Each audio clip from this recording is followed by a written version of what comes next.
সারা দেশে পহেলা জুলাই থেকে ৩০ জুলাই পর্যন্ত দেশ গড়তে জুলাই পদযাত্রা কর্মসূচি পালন করবে জাতীয় নাগরিক পার্টি এনসিপি। সকালে রাজধানীর বাংলা মোটরে সংগঠনের অস্থায়ী কার্যালয়ে এক সংবাদ সম্মেলনে এই কর্মসূচি ঘোষণা করেন এনসিপির আহ্বায়ক নাহিদ ইসলাম। নাহিদ ইসলাম বলেন, সরকার জুলাই ঘোষণাপত্র দিতে ব্যর্থ হওয়ায় ৩ আগস্ট জাতীয় নাগরিক পার্টি নিজেরাই ঘোষণাপত্র প্রকাশ করবে। জুলাই আগস্টের ঐতিহাসিক ৩৬ দিন স্মরণ করা সবার নৈতিক দায়িত্ব উল্লেখ করে তিনি জানান, শহীদ আবু সাঈদের কবর জিয়ারতের মাধ্যমে পদযাত্রার সূচনা হবে। কর্মসূচির নাম রাখা হয়েছে দেশ গড়তে জুলাই পদযাত্রা। এটি দেশব্যাপী ঘুরে আবার ঢাকায় ফিরে আসবে।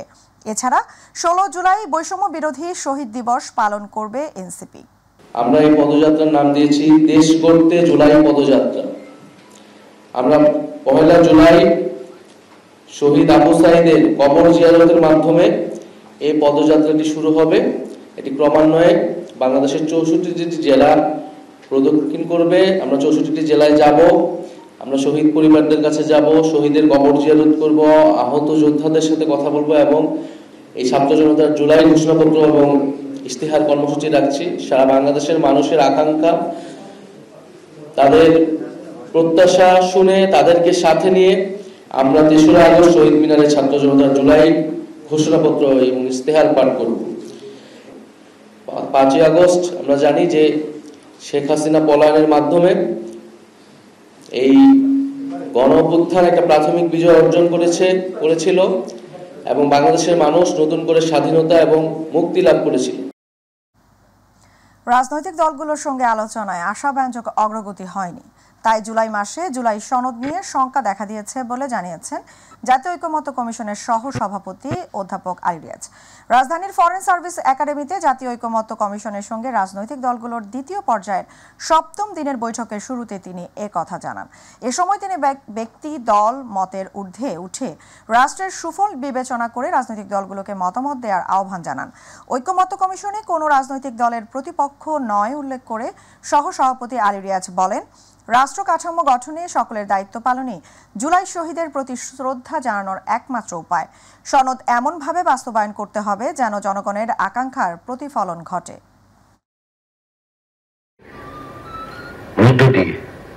আমরা এই জায়গায় এসেছি, আমাদের এইখানে সকলে মিলে আবারও এমন একটা জায়গা দাঁড়াতে হবে যেখানে দলের বাইরে গিয়ে, ব্যক্তির বাইরে গিয়ে, আমাদের আকাঙ্ক্ষার বাইরে গিয়ে জনগণের আকাঙ্ক্ষার একটা বড় রকমের প্রতিফলন যেন আমরা করতে পারি।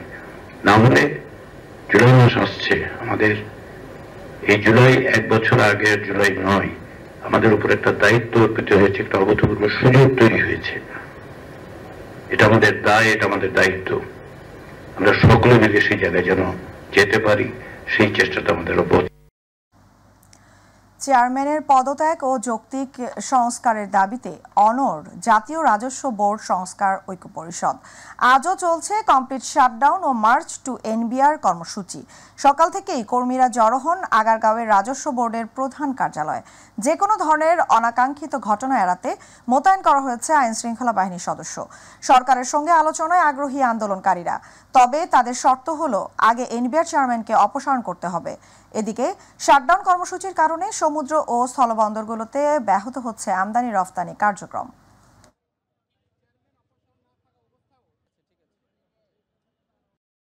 ইন্টারন্যাশনাল বেস্ট প্র্যাকটিস অনুযায়ী একটা অধ্যাদেশ আমাদের হবে, যেটা হচ্ছে আমাদের ইন্টারন্যাশনালি অ্যাপ্রুভড।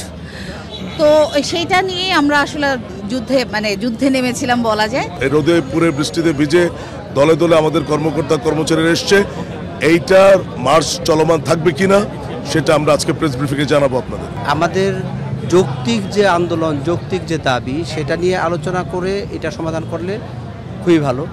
আর আমরা জাতির আশা দিতে চাই যে আমরা অতিরিক্ত কাজ করে সকল রেভিনিউ আমরা আদায় করে সেই সমস্যা পুষিয়ে দেব। ন্যায্য এবং যৌক্তিক রাজস্ব সংস্কার, যে সংস্কারের কথা সরকারও বলেছে, যে সংস্কারের সাথে রাজস্ব যোদ্ধাদের কোনো দ্বিমতের জায়গা নেই। দর্শক, এই মুহূর্তে আগারগাঁওয়ে এনবিআর কার্যালয়ের সামনে আছেন সহকর্মী আবু সাঈদ অপু। যুক্ত হচ্ছি তার সাথে। অপু, এনবিআর এর কর্মকর্তা কর্মচারীদের কমপ্লিট শাটডাউন কর্মসূচির আজকের পরিস্থিতি কেমন দেখছেন, আমাদেরকে জানান। তামান্না, আপনাকে ধন্যবাদ। আপনার মাধ্যমে আমি দর্শকদেরকে জানাতে চাই যে টানা 2 মাস কলম বিরতির পরে গত 2 দিন ধরে কিন্তু শাটডাউন যে কর্মসূচি সেটি যেমন চলছে এবং মার্চ টু এনবিআর সেই কর্মসূচি তারা পালন করছে। তবে এর মধ্যে কিন্তু যে নেতাকর্মীরা কিন্তু আসলে এখানকার যারা মানে শুল্ক ভ্যাট গোয়েন্দা কর্মকর্তারা রয়েছেন তারা কিন্তু তারা দাবি তুলেছেন, তাদের দাবি না মানা পর্যন্ত কিন্তু তারা তাদের কর্মসূচি অব্যাহত রাখবেন। কিন্তু কিছুক্ষণ আগে আমরা যতটা বার্তা পেয়েছি সেটি হচ্ছে সারা দেশে কমপ্লিট শাটডাউন কর্মসূচি অব্যাহত থাকলেও যে মার্চ টু এনবিআর এই কর্মসূচিটি স্থগিত রাখা হয়েছে এবং স্থগিত রাখার ফলে কিন্তু এখান থেকে আসলে ভ্যাট এবং শুল্ক এবং গোয়েন্দা যারা কর্মকর্তা রয়েছেন এখান থেকে 20 সদস্যের একটি প্রতিনিধি দল অর্থ উপদেষ্টার সঙ্গে ইতিমধ্যে আসলে দেখা করতে গেছেন এবং তাদের দাবি দেওয়াগুলো তুলে ধরে আলোচনা হবে এবং এই আলোচনার পরিপ্রেক্ষিতে আসলে যে মানে কি সুফল বয়ে আনবে সেটি আসলে আলোচনার পরে আসলে বোঝা যাবে। কিন্তু এখনও আসলে এখানে অনেক কর্মকর্তা কর্মচারী যারা বিভিন্ন জেলা থেকে এসেছেন তারা এখানে অবস্থান করছেন এবং এখানে যারা ঊর্ধ্বতন কর্মকর্তা কর্মচারী রয়েছেন তারা এখানে অবস্থান করছেন এবং তাদের মানে একটাই দাবি যে আলোচনার পূর্ব শর্ত হচ্ছে একটাই, এনবিআর চেয়ারম্যান আব্দুর রহমান খানের অপসারণ না হওয়া পর্যন্ত তারা এখান থেকে সরবেন না। এখন শুধু আসলে মানে বলতে গেলে সময়ের অপেক্ষা মাত্র, কারণ হচ্ছে যে 20 সদস্যের যে প্রতিনিধি দলটি মানে গেছেন অর্থ উপদেষ্টার সঙ্গে দেখা করতে, তারা আসলে কি বার্তা নিয়ে আসছেন তাদের জন্য, আসলে সেই বার্তাটি মানে কতটা শুভকর হবে সেই অপেক্ষায় আসলে সবাই এখানে প্রহর মানে গুনছেন। তবে এখানে আইনশৃঙ্খলা মানে পরিস্থিতির যে বিষয়টি রয়েছে পুরো একদম নিরাপত্তার চাদরে আসলে ঢেকে রাখা হয়েছে, কারণ এই দেশের অর্থনৈতিক উন্নয়নের চাকার গতি কিন্তু এখান থেকে আসলে সঞ্চারিত হয়। সব কিছু মিলে আসলে বলতে গেলে এখন এতটুকু বলতে হয় যেহেতু অর্থ উপদেষ্টার সঙ্গে দেখা করতে গেছেন 20 সদস্যের একটি প্রতিনিধি দল এবং তারা এসে গণমাধ্যম কর্মীদের সাথে আনুষ্ঠানিকভাবে একটি ব্রিফিং করার কথা রয়েছে এবং এই ব্রিফিংটি আসলে সন্ধ্যা নাগাদের মানে 6টার পরে আসলে মানে আপনার করতে পারে সেই প্রতীক্ষায় আসলে গণমাধ্যম কর্মীরা এখানে অপেক্ষা করছেন। তবে ব্রিফিংয়ের আগে যেটি তারা বলে গেছেন তারা দাবি না মানলে তাদের যে কর্মসূচি সেটি তারা চলমান রাখবেন। তো আসলে তামান্না, এটাই ছিল এখনকার মতো আমার কাছ থেকে এনবিআর কার্যালয়ের সামনে থেকে সর্বশেষ খবর। তামান্না। অপু, আপনাকে ধন্যবাদ। আনুপাতিক পদ্ধতির নামে নির্বাচন পেছাতে একদল লোক মাঠে নেমেছে বলে মন্তব্য করেছেন বিএনপির স্থায়ী কমিটির সদস্য মির্জা আব্বাস। সকালে রাজধানীর কাকরাইলে বিএনপির সদস্য নবায়ন এবং প্রাথমিক সদস্য সংগ্রহ অভিযান কর্মসূচির উদ্বোধনী অনুষ্ঠানে তিনি একথা বলেন। মির্জা আব্বাস বলেন, জাতির সর্বনাশ করতে একটি পক্ষ উঠে পড়ে লেগেছে, শুধুমাত্র ক্ষমতায় যাবার লোভে দেশকে এগিয়ে নিতে দিচ্ছে না কিছু রাজনীতিবিদ। দেশ ও মানুষের উন্নতির জন্য সবাইকে ঐক্যবদ্ধ থাকার আহ্বান জানান মির্জা আব্বাস।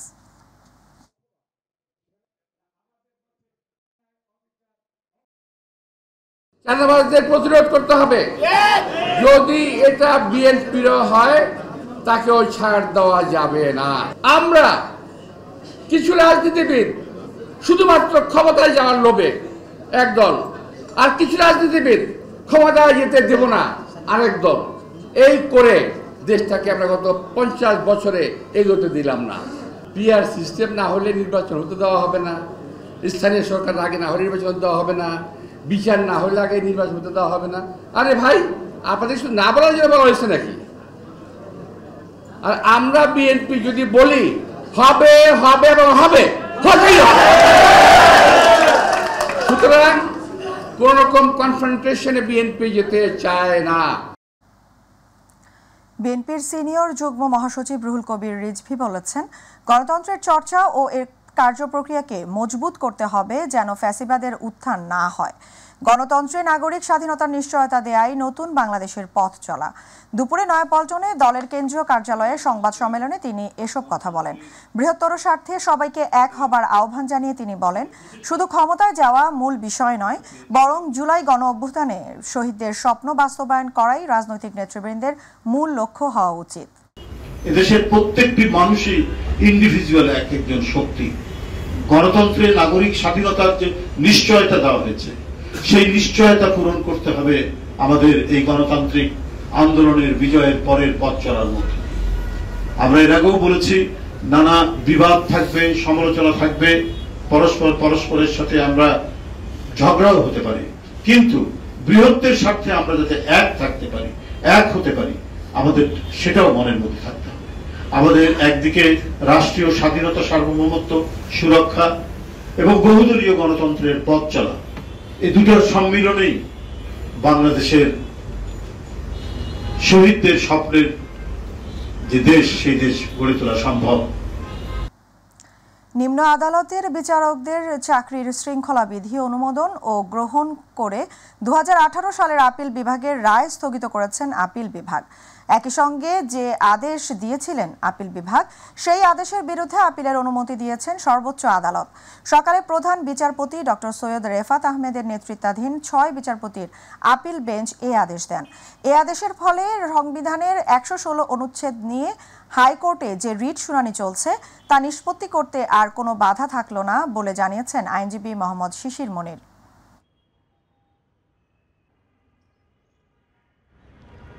অতীতের যে অর্ডার ছিল 9 জাজের সমন্বয়ে, সেই রায় রিভিউ না করে শুধুমাত্র 5 জজের সমন্বয়ে পরবর্তীতে অ্যাক্টিং প্রধান বিচারপতি এই ধরনের আদেশ দিতে পারেন না। এটি সুপ্রিম কোর্টের অতীত আদেশের প্রতি অবমাননা প্রদর্শনের শামিল। এইটি শুনানি হয়েছিল, উভয় পক্ষকে শুনানি শেষে আজকে আদেশ হয়েছে।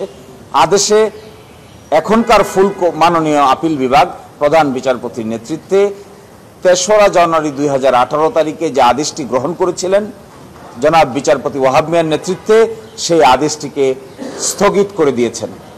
একই সাথে নিম্ন আদালতের যে শৃঙ্খলা বিধি আছে তা এই ইন দ্য মিন টাইম যে সময় আছে সেটি কার্যকর থাকবে। এবং একইভাবে আমাদের হাইকোর্ট বিভাগে যে রিট পিটিশনটি শুনানি হচ্ছে সংবিধানের 116 অনুচ্ছেদ নিয়ে, এই শুনানি যথাযথভাবে চলবে। এই 3টি আদেশের মাধ্যমে আজকের এই রিভিউ পিটিশনটি নিষ্পত্তি করা হয়েছে এবং লিভ গ্রান্ট করা হয়েছে। চানখারপুলে আনাস সহ 6 জনকে হত্যার অভিযোগে 4 আসামিকে আন্তর্জাতিক অপরাধ ট্রাইব্যুনালে হাজির করা হয়েছে। সকালে তাদের ট্রাইব্যুনালে হাজির করা হয়। আজ আসামিদের বিরুদ্ধে অভিযোগ গঠনের শুনানি হওয়ার কথা রয়েছে। আসামিরা হচ্ছেন শাহবাগ থানার সাবেক ওসি মোহাম্মদ আরশেদ হোসেন, কনস্টেবল মোহাম্মদ সুজন মিয়া, মোহাম্মদ ইমাজ হোসেন ইমন ও মোহাম্মদ নাসিরুল ইসলাম। মামলায় অপর পলাতক আসামি হাজির হওয়ার সংক্রান্ত বিষয়ে পত্রিকায় বিজ্ঞপ্তি প্রকাশ হলেও ট্রাইব্যুনালে হাজির হননি সাবেক ডিএমপি কমিশনার হাবিবুর রহমান সহ 4 জন। তাদেরকে গ্রেফতার করতে পারেনি আইন শৃঙ্খলা বাহিনী। এদিকে ছাত্রদল নেতা জনি হত্যা মামলায় আওয়ামী লীগ নেতা সাবের হোসেন চৌধুরী, সাবেক ডিএমপি কমিশনার আসাদুজ্জামান মিয়া সহ 62 জনের বিরুদ্ধে আন্তর্জাতিক অপরাধ ট্রাইব্যুনালে অভিযোগ করেছে নিহতের পরিবার। কুমিল্লার মুরাদনগরের আলোচিত ধর্ষণ মামলার প্রধান আসামি ফজর আলীকে গ্রেফতার করা হয়েছে। সকালে রাজধানীর যাত্রাবাড়ি এলাকা থেকে তাকে গ্রেফতার করে পুলিশ। এর আগে ঘটনার ভিডিও সামাজিক মাধ্যমে ছড়িয়ে দেওয়ার অপরাধে 4 জনকে গ্রেফতার করা হয়। সার্বিক বিষয় জিজ্ঞাসাবাদ চলছে বলে জানিয়েছে পুলিশ। প্রতিনিধি কাইয়ুম পাটোয়ারির তথ্যচিত্রে আতিকুর রহমান তিতাসের রিপোর্ট। কুমিল্লার মুরাদনগরে বাবার বাড়িতে বেড়াতে আসা এক প্রবাসীর স্ত্রীকে ধর্ষণের ঘটনায় মূল অভিযুক্ত ফজর আলী সহ মোট 5 জনকে গ্রেপ্তার করেছে পুলিশ। শনিবার রাতভর অভিযান চালিয়ে 4 জনকে এবং রোববার ভোরে রাজধানীর সায়দাবাদ এলাকা থেকে ধর্ষণ মামলার প্রধান আসামি ফজর আলীকে গ্রেপ্তার করা হয়। কুমিল্লার অতিরিক্ত পুলিশ সুপার রাশেদুল হক চৌধুরী গণমাধ্যমকে জানান, গ্রেপ্তারের সময় স্থানীয়দের হাতে আটক হয়ে বেদম প্রহারের শিকার হন ফজর আলী। গুরুতর আহত অবস্থায় তিনি পালিয়ে আত্মগোপনের চেষ্টা করছিলেন। বর্তমানে তাকে হাসপাতালে চিকিৎসা দেওয়া হচ্ছে। এক প্রবাসীর স্ত্রীকে ধর্ষণের অভিযোগ উঠছে এবং এ সংক্রান্ত মুরাদনগর থানায় একটি মামলা হয়েছে। আমরা মামলার প্রধান অভিযুক্ত মোহাম্মদ ফজর আলীকে ইতিমধ্যে আমরা গ্রেপ্তার করেছি এবং এই ঘটনায় এলাকার কয়েকজন ভিকটিমের কিছু ভিডিও ধারণ করে সোশ্যাল মিডিয়ায় ছড়িয়ে দেয় এবং এই কাজ যারা করেছে তাদের 4 জনকে আমরা ইতিমধ্যে গ্রেপ্তার করেছি। গ্রেপ্তার অপর 4 জনকে কুমিল্লা পুলিশ সুপার কার্যালয়ে নিয়ে জিজ্ঞাসাবাদ করা হচ্ছে। ভিডিও ধারণ ও সামাজিক যোগাযোগ মাধ্যমে ছড়িয়ে দেওয়ার সঙ্গে তারা সরাসরি জড়িত বলে পুলিশের প্রাথমিক ধারণা। বৃহস্পতিবার রাতে কুমিল্লার মুরাদনগরে বাবার বাড়িতে বেড়াতে আসা এক নারীকে ধর্ষণের অভিযোগ ওঠে ফজর আলী নামে এক যুবকের বিরুদ্ধে। পরে আমরা যাই দেখি 2 জন, একটা আমাদের গ্রামের মুসলমান একটা ছেলে, এর মধ্যে জোর করে দর্শন করার চেষ্টা করতেছে, মেয়েটা নিজের রক্ষা করার চেষ্টা করতেছে। পরে আমাদের মেয়েটারে আমরা আমাদের হেফাজতে নিয়ে ছেলেটারে আমরা সবাই সমাজের সবাই একটা কিছু থাবড়া টাবড়া দিয়ে আমরা। এই সংক্রান্ত একটি ভিডিও ফুটেজ সামাজিক যোগাযোগ মাধ্যমে ভাইরাল হলে বিষয়টি টক অব দ্য কান্ট্রিতে পরিণত হয়। শুক্রবার বিকেলে এই ঘটনায় ওই ভুক্তভোগী নারী বাদী হয়ে মুরাদনগর থানায় ধর্ষণ মামলা করেন। আতিকুর রহমান তিতাস, মাই টিভি। পাবনার ঈশ্বরদীতে লাইসেন্স ছাড়াই যত্রতত্র বিক্রি হচ্ছে এলপি গ্যাস সিলিন্ডার। এসব অধিকাংশ দোকানেই আবার নেই পর্যাপ্ত অগ্নি নির্বাপন ব্যবস্থাও। ফায়ার সার্ভিস বলছে এতে জনজীবনে নিরাপত্তা ঝুঁকি বাড়ার পাশাপাশি রাজস্ব বঞ্চিত হচ্ছে সরকার। ঝুঁকি এড়াতে এ ব্যাপারে দ্রুত ব্যবস্থা নেওয়ার কথা জানিয়েছে উপজেলা প্রশাসন। প্রতিনিধি আলিফ হাসানের রিপোর্ট, বিস্তারিত জানাচ্ছেন ইলিয়াস কমল। পাবনার ঈশ্বরদীতে অনুমোদনহীন বিভিন্ন ব্যবসা প্রতিষ্ঠানে যত্রতত্র বিক্রি হচ্ছে এলপি গ্যাসের সিলিন্ডার। অনুমোদিত প্রতিষ্ঠান ছাড়া পেট্রোল জাতীয় দাহ্য পদার্থ বিক্রিতে নিষেধাজ্ঞা থাকলেও তা মানছেন না ঈশ্বরদীর এলপি গ্যাস সিলিন্ডার ব্যবসায়ীরা। এলপি গ্যাসের সিলিন্ডার যারা বিক্রি করছেন তাদের অধিকাংশেরই নেই অগ্নি নির্বাপন ব্যবস্থা, ফলে যে কোনো সময় ঘটতে পারে দুর্ঘটনা। ঝুঁকিতে রয়েছে আশপাশের জনজীবন। এই ব্যাপারে সচেতনতার অভাব দেখা গেছে ব্যবসায়ীদের। বিষয়টি নিয়ে তেমন কোনো গুরুত্ব নেই সংশ্লিষ্টদের। অল্প গ্যাস আমাদের বিক্রি করার লাইসেন্স লাগে কিনা এটা এজেন্টেরা দেয়, আমরা তো আর এত জানি না। খুচরা বাজারে লোকালে বিক্রি করি, এটার জন্য যারা পাইকারি দেয় ওনার থেকে এই 5-7টা নিয়ে বিক্রি করি। এটার জন্য লাইসেন্স আমরা এখনো নিইনি। বিধিনিষেধের ভিতর থাকা উচিত। এখন সবাই মনে করেন বিক্রি করছে, এর কোনো বাধ্যবাধকতা কোনো নিয়ম কানুন তো আমি দেখছি না। ফায়ার সার্ভিস বলছে লাইসেন্স ছাড়া যে কোনো দাহ্য পদার্থ বিক্রি অপরাধ। এতে জনজীবনের নিরাপত্তা ঝুঁকি বাড়ার পাশাপাশি রাজস্ব থেকে বঞ্চিত হচ্ছে সরকার। গ্যাস সিলিন্ডারটা ব্যবহার করা, যতটা বিপণন বিক্রয় করা হচ্ছে, এটা 100% এটা ঝুঁকিপূর্ণ। প্রক্রিয়াজাতকরণ বা গুদামজাতকরণ বা যে পর্যায়ে যান না কেন, আপনাকে অবশ্যই নির্দিষ্ট ফায়ার সেফটি সেখানে ইনস্টল করতে হবে। ব্যবসায়ীদের লাইসেন্স করার জন্য সময় বেঁধে দেওয়া হবে বলে জানিয়েছে উপজেলা নির্বাহী কর্মকর্তা। বললেন, নিয়মকানুন না মানলে নেওয়া হবে আইনগত ব্যবস্থা। লাইসেন্স ছাড়া বিক্রি করা আইনগত দণ্ডনীয় অপরাধ এবং এটা কিন্তু ঝুঁকিপূর্ণও বটে। বিস্ফোরকের যে লাইসেন্সটা, সেই লাইসেন্সটা করার জন্য তাদেরকে একটা নির্ধারিত সময়সীমা আমরা বেঁধে দিব এবং সেই সময়ের মধ্যে যদি তারা লাইসেন্স করতে ব্যর্থ হয় তারপরে তাদের বিরুদ্ধে আমরা আইনত যে পদক্ষেপ নেওয়া সেটাই আমরা নেব। যে কোনো দুর্ঘটনা রোধে এ ব্যাপারে গ্যাস সরবরাহকারী প্রতিষ্ঠান ও অনুমোদনের পাশাপাশি পরিবেশকদেরও আরও সচেতন ও আন্তরিক হওয়ার আহ্বান জানিয়েছে সচেতন মহল। ইলিয়াস কমল, মাই টিভি। রাজধানীর উত্তরা পূর্ব থানার আজমপুর এলাকায় ট্রাকের ধাক্কায় 3 জন নিহত হয়েছেন। গত রাত 3টার দিকে এ দুর্ঘটনা ঘটে। নিহতরা হলেন ফাহিম, নাইম ও জাবেদ। ফাহিম আহসানুল্লাহ বিজ্ঞান ও প্রযুক্তি বিশ্ববিদ্যালয়ের কম্পিউটার সায়েন্স অ্যান্ড ইঞ্জিনিয়ারিং বিভাগের 3য় বর্ষের শিক্ষার্থী ছিলেন। পরে তাদের মরদেহ উদ্ধার করে শহীদ সোহরাওয়ার্দী মেডিকেল কলেজ মর্গে পাঠায় পুলিশ। পুলিশ জানায়, শনিবার রাতে 3 জন উত্তরার একটি হাসপাতালে তাদের আরেক মামার মরদেহ দেখতে যান। পরে হাসপাতাল থেকে বাসায় ফেরার পথে একটি ট্রাক তাদের ধাক্কা দেয়। এতে 3 জনই মারা যান। চালক ও ট্রাকটিকে আটক করা হয়েছে। বরিশালের মুলাদী উপজেলার জয়ন্তী নদীতে দিনকে দিন তীব্র হচ্ছে নদী ভাঙ্গন। গত কয়েকদিনে বিলীন হয়েছে 3 কিলোমিটার এলাকার ফসলি জমি। শতাধিক পরিবার সরিয়ে নিয়েছে ঘর, অনেকে হারিয়েছেন ভিটে মাটি। ভাঙন রোধে দ্রুত ব্যবস্থা নেওয়া হবে বলে জানিয়েছে পানি উন্নয়ন বোর্ড। প্রতিনিধি রাকিবুল ইসলাম রাকিবের রিপোর্ট, জানাচ্ছেন শামস তাবরিজ উচ্ছ্বাস। বিস্তীর্ণ জমি নদীগর্ভে বিলীন। স্রোতের ধাক্কায় ধীরে ধীরে ভাঙছে পার, উজাড় হচ্ছে বরিশালের মুলাদী উপজেলাবাসীর ফসলি জমি, বসতঘর। শুধু তাই নয়, জয়ন্তী নদীর অব্যাহত ভাঙনে নদীগর্ভে বিলীন মুলাদী উপজেলার শফিপুর ইউনিয়নের প্রায় 3 কিলোমিটার সড়ক ও শিক্ষা প্রতিষ্ঠান। ভাঙন থেকে বাঁচতে এরই মধ্যে কয়েকশো পরিবার অন্যত্র সরিয়ে নিয়েছেন তাদের ঘরবাড়ি, অনেকেই হারিয়েছেন ভিটেমাটি। খোলা আকাশের নিচে নির্ঘুম রাত কাটাচ্ছেন নদীপাড়ের মানুষ। বাজার, স্কুল, মন্দির এবং ফসলি জমি ভেঙে নিয়ে যাচ্ছে। এর মূল কারণ অবৈধ বালু উত্তোলন। স্কুল, কলেজ, মাদ্রাসা, মন্দির ক্ষতিগ্রস্ত হয়ে যাচ্ছে। নদী ভাঙ্গলে সব ঘরবাড়ি লয়ে গেছে, আমরা অনেক অসহায়। সাধারণ মানুষের ভিটা বাড়ি সব বিলীন হয়ে যাচ্ছে, রাস্তাঘাট সবই ভেঙে গেছে। এই কারণে আমাদের অনেক আসা যাওয়া কষ্ট। স্থানীয়দের দাবি, প্রভাবশালী একটি মহল রাতের আধারে বালু উত্তোলনের ফলে দিন দিন বিলীন হচ্ছে মুলাদীর মানচিত্র। নদী ভাঙন থেকে শিক্ষা প্রতিষ্ঠান ও হাটবাজার রক্ষায় মানববন্ধন সহ বিভিন্ন কর্মসূচি পালন করেছেন স্থানীয়রা।